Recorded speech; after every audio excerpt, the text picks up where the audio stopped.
Welcome back to Give Me the Mic. We're so excited to have you with us again. We have a special guest in store for you today, and we're going to be talking about drug addiction, the trauma that it brings on families and friends and people that are in our circle.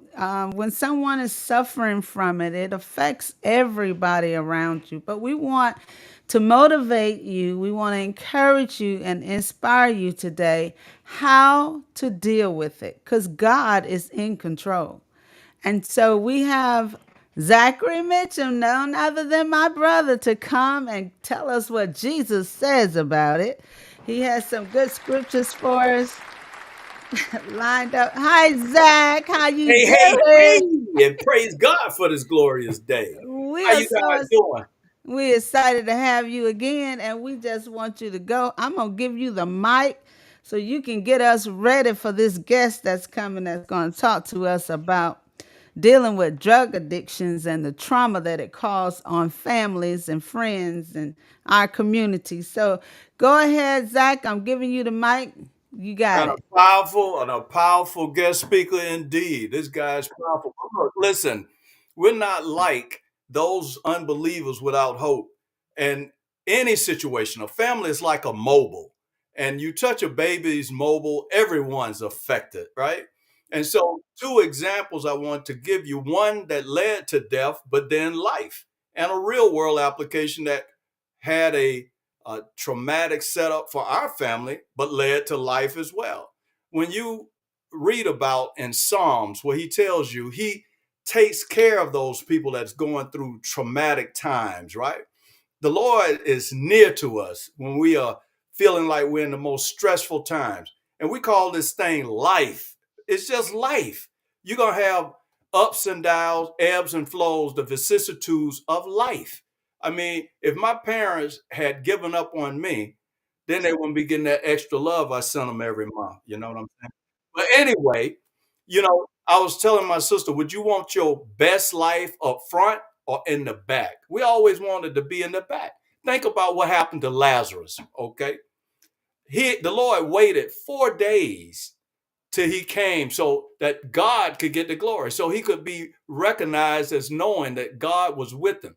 He pulled a traumatic situation into a joyful situation. Everybody's grieving and upset, and it affected the whole family. But when the word says, "Weeping may endure for a night, but joy comes in the morning." If I can just wait till Jesus comes, I can just wait till in the morning.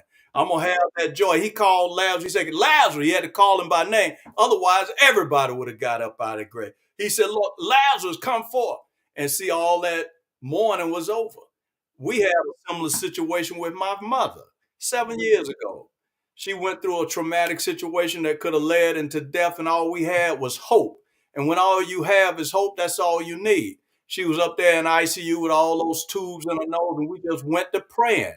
And all of a sudden, here she is dancing and enjoying her life right now. There's a poem that goes like this. It says, "You have a minute to cry and an hour to weep in, a Mm. pound of joy for a peck of joy for a pound of trouble." That's just life. So this guest speaker is going to tell us how to endure life and continue on with your life without letting it be disruptive. Because, like he says in First Thessalonians 4:13, don't be like those people without hope, but knowing that the Lord is in control He's and He in will control. end. Amen. So I'm turning back over. I get long winded. You know how I do. Brother, everyone loves you. So it doesn't matter how long you talk. And Because they need to love me because you I are love them back. full of wisdom, full of it. And we love you for it. Now, do we have a commercial today, Woody, that you want to play before I introduce our guest? So before he set up a commercial, This guest has been with us before. He's a powerful man of God. He has so many hats, and he has a podcast called Trifling One.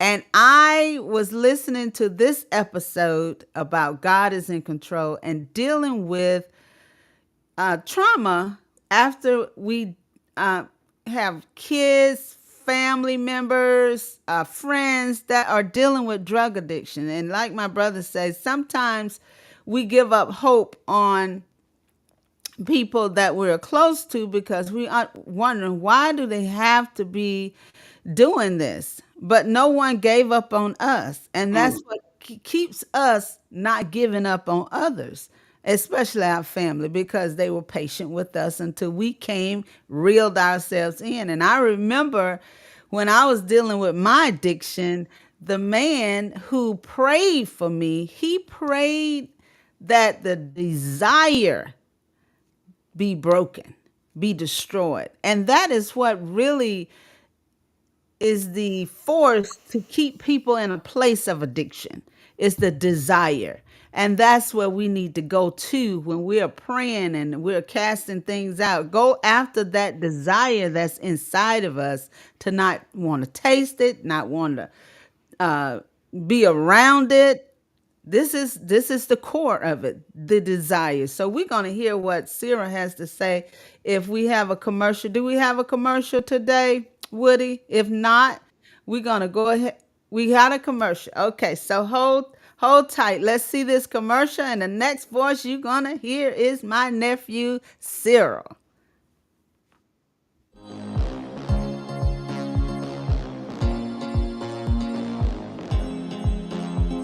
Thank you so much for inviting me out, girl. I've been so stressed. Girl, you're so welcome. But listen, who did your hair?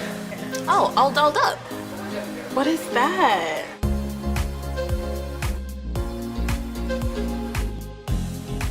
All Dolled Up is a series of stores and salons all throughout South Florida. I get my hair silked out every month. I can do that because I'm part of the Texture Club. Girl, well, I need to get to All Dolled Up and sign up for this texture club. You look amazing. And cheers to that. A beautiful journey. I've always dreamed of an exciting, passion-filled career in the beauty industry. When enrolled in Cosmos School, it was amazing. After all, beauty was my thing, but I knew it was just the beginning. Next, I needed to find a salon home that was going to help me take it up a notch. aducareer.com showed me the way.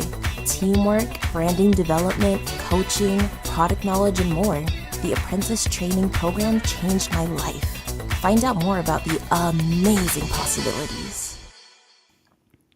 Awesome. Thank you so much for that commercial.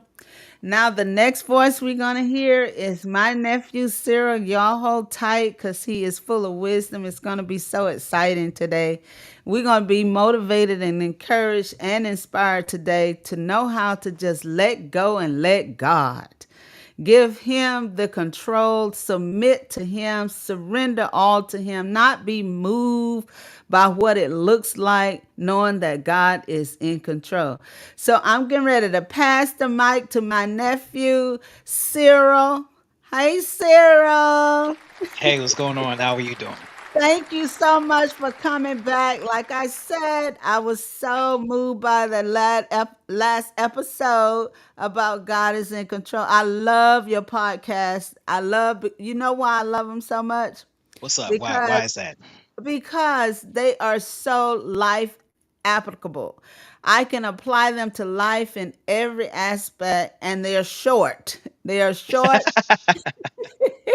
because our attention span is very short these days, and you Absolutely. you know how to just sum all that up with what the word says and bring Right. it to life. And I love those podcasts. So I am a viewer. I am a fan. I love Trifling One's podcast. Well, I So I appreciate that. want. So the reason I asked you to come on is because dealing with drug addiction with people that are close to us, it affects all of us. It affects the family. It affects everything. Everything about what they go through affects us. And one thing we don't want to see is anyone that we love or close to have to struggle and go through anything that we can't control. Right. But on that podcast, you made me realize, let it go, Faye. You That's got to right. surrender it unto God. He is the only one. He's the only one.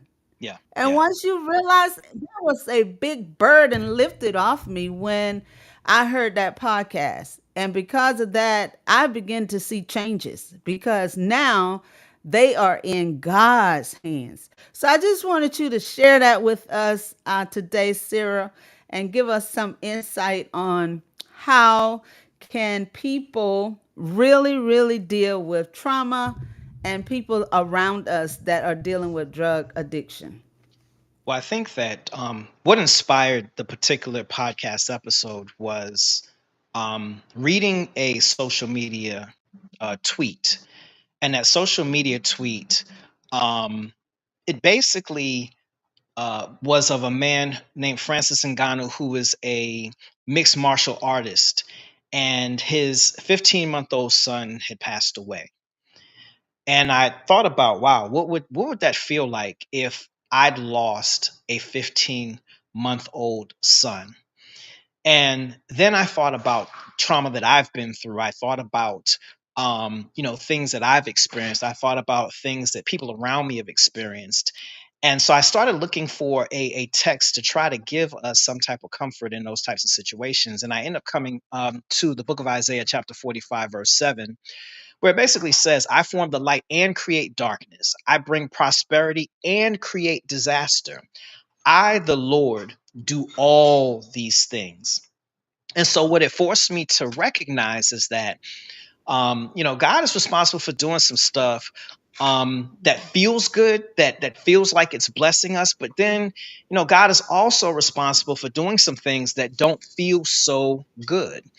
And so, through my own personal experiences, through the many parents that I've had to counsel, through the many young people that I've had to counsel, it's just become extremely clear that God is always in control, even when it doesn't feel like it.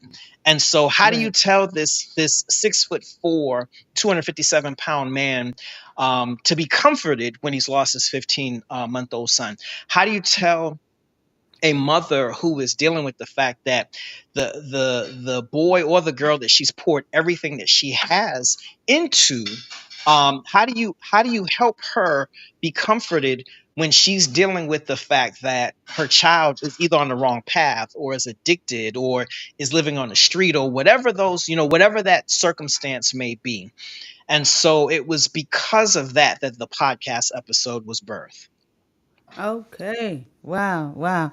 And I'm telling you, it hit home with me. And I began to speak those things that are not as though they were after this podcast. Instead of saying what they are acting like and what they are doing, I did the opposite. I said they are a man after God's own heart. They are full of character, integrity. They are healed. They are delivered. I began to speak life. And I know that. What do you think about that, Sarah? Do you think that actually is a good direction to go in and praying for people that we love that is dealing with addiction? Because I know they have to be dealing with something to want to do it. So here's the deal. I think that when we look at an individual in the situation, the circumstance that they're in, I think the first thing that we have to do is understand that there's a reason why. We've That's we've got to look at the reason why.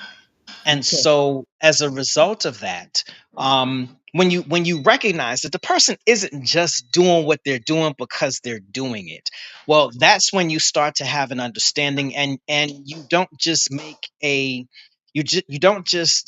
treat them a certain way. And so when I am talking to someone, especially someone who's at the end of their rope, who's saying, listen, I can't take it anymore, and they're ready to give up, I try to remind them of the fact that that person is doing what they're doing for a reason. In most instances, they didn't just choose to do this.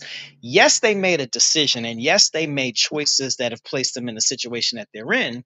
But at the same time, there's something happening that we may or may not be aware of that is contributing to that behavior.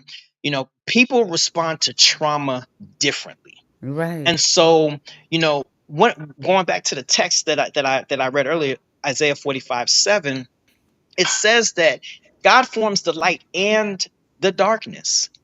And so we'll accept the good things. So we'll accept when that child or when that husband or when that wife, when they get a promotion, or when that child graduates or what have you, we'll accept that because that's the light. But then we struggle with the fact that whenever there's light, there's always a shadow that's created, and there's some darkness that we got to deal with.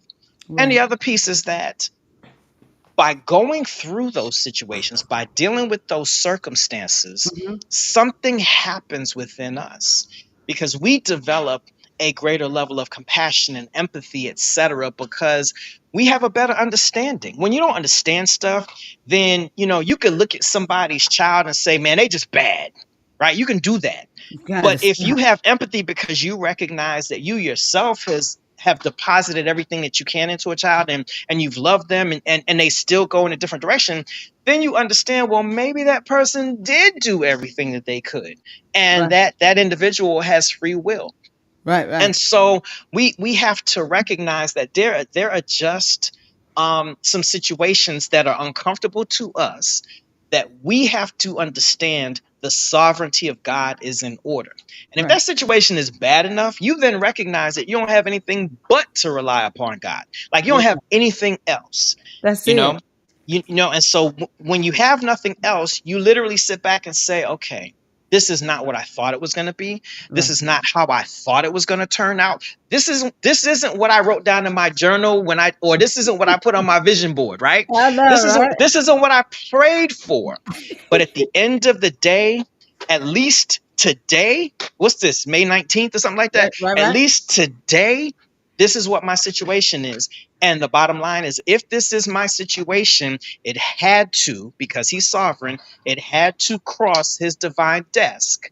And Uh if it huh. crossed his divine desk, he had to sign off on it, because if he didn't sign off on it, it wouldn't be happening. Exactly. I like that, Cyril. And you know what? I have comfort in knowing that I did not cause it. A lot of times we always try to figure out, what did I do? No, we didn't cause it, and we can't control it.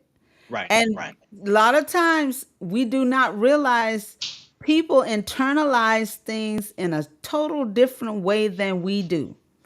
And one of the main things I'm seeing that cause people to go into these addictions and hard to come out, because when you're addicted, we're talking about drugs right now, but there are several types of addictions. But with drugs, it makes you detach from your problem, and for a moment you feel, free from it. And so when a person who's addicted, they are trying to feel something that someone is not giving them. In other words, rejection. right, That will right. push someone over the edge. Abandonment. Yeah, We don't even know, sometimes we can say something, or how we handle situations, a child or a friend, they can feel rejected or feel abandoned or not feel love because of something you said. And a lot of times when we say things, hmm, we don't really realize the impact of what it is on a person that we are saying it to, because that person is dealing with something that they have internalized, and they're not healed from. So many people are dealing with childhood trauma, and we don't know about it. And so right, that's why I want to encourage our audience to be careful what you say and how you say it and how you deal with people that you really don't know, even if it's your child, even if it's your brother or your right, sister, your right. niece or nephew, whoever it is. You got to be careful to learn who they really are and what they're really dealing with. And then you would know why they do what they do. And so I am in a process of learning how to be patient, listen, and understand better.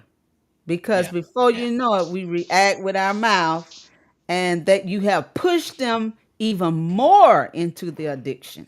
Right. What do you say Absolutely. about that?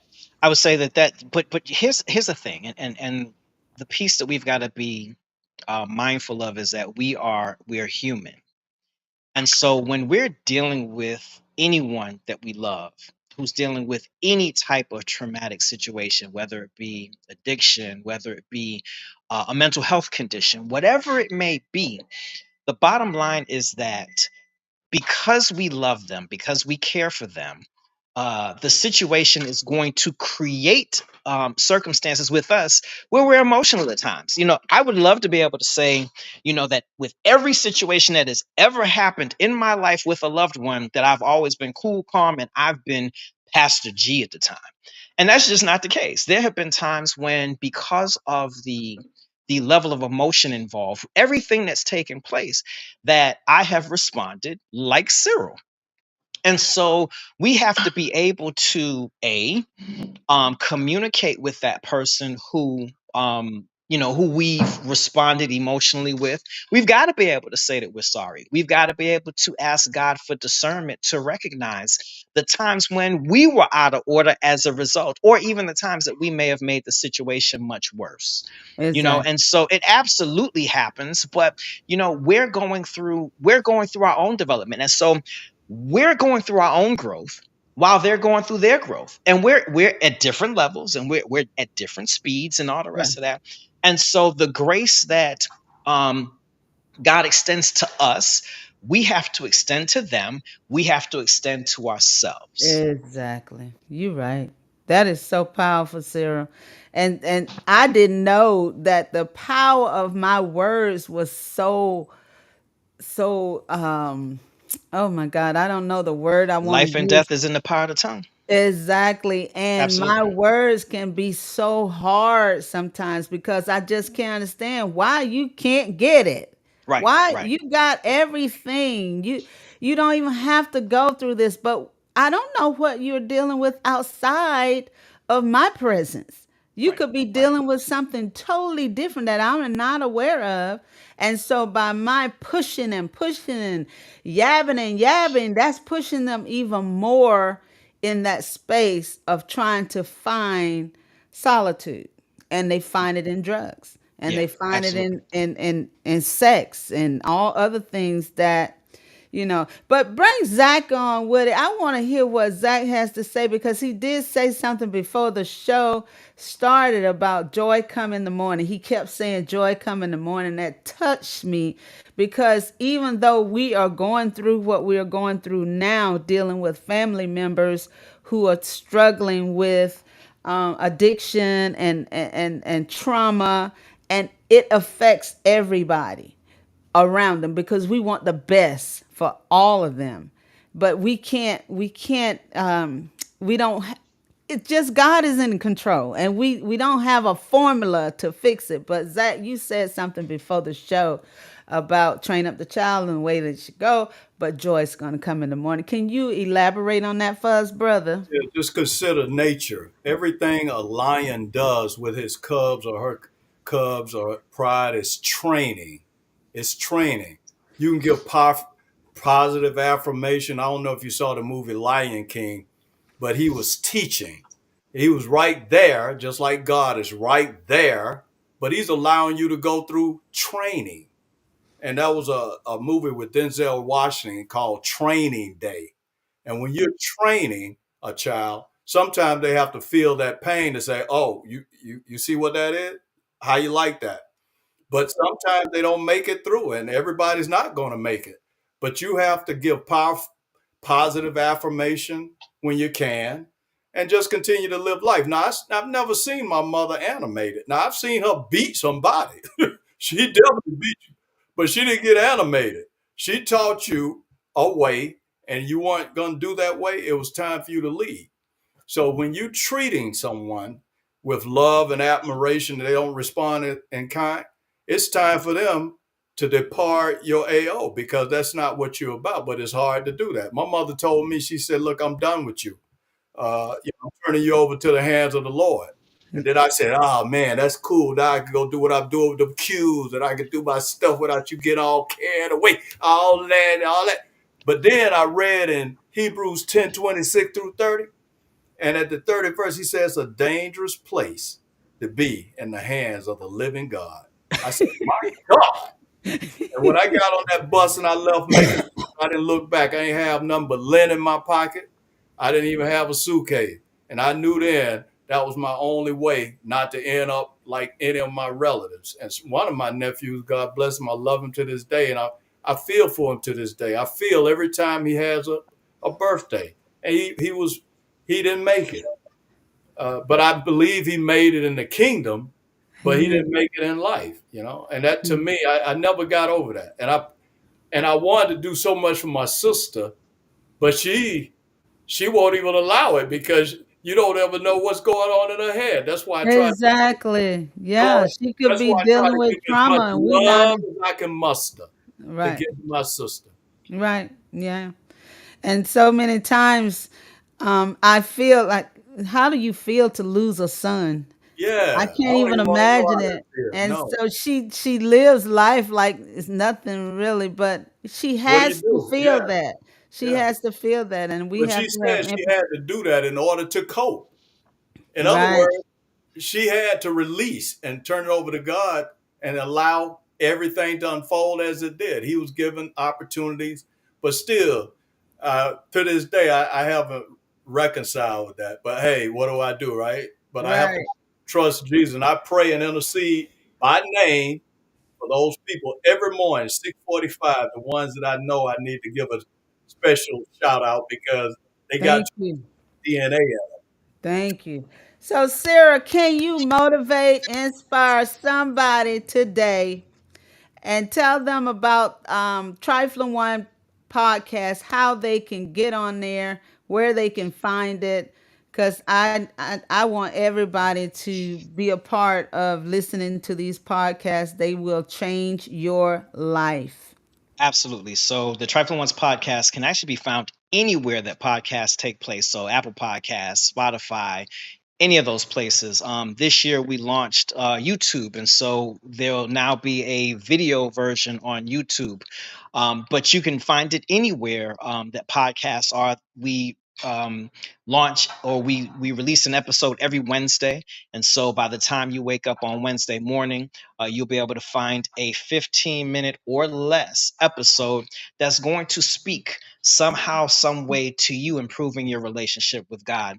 It's not one of those things where I just tell people that, this is going to be your year and you're going to be rich and all the other stuff. There may be a message that has the bountiful blessings of God involved, but really and truly, it's about us developing our relationship with Him. It's about us understanding the sacrifices that He's made for us, and it's about us making sure that He is the center of our life.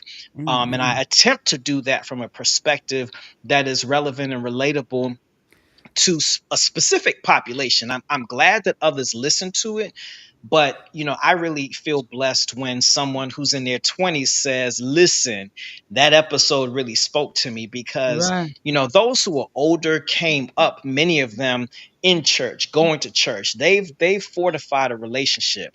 We've got a generation now who really is they're the internet generation, and so there is so much information, good and bad, and Right. there are Right. so many individuals who are preaching a foreign gospel.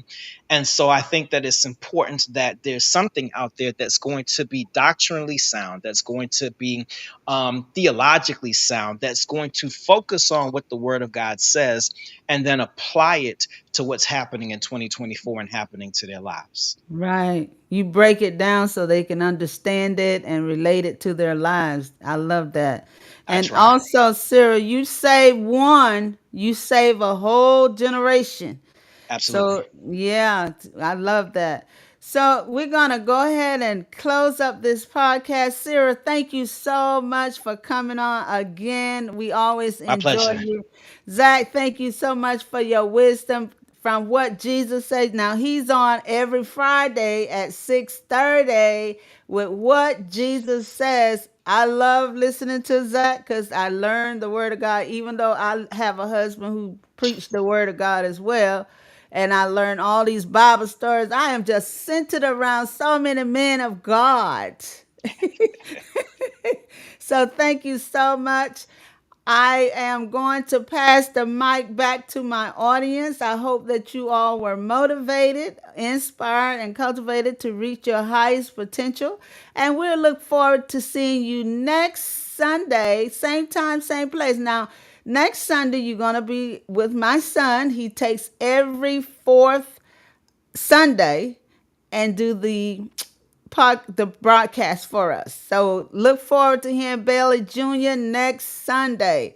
Thanks again for joining us. You all have a wonderful day, and we give back the mic to you. Good night.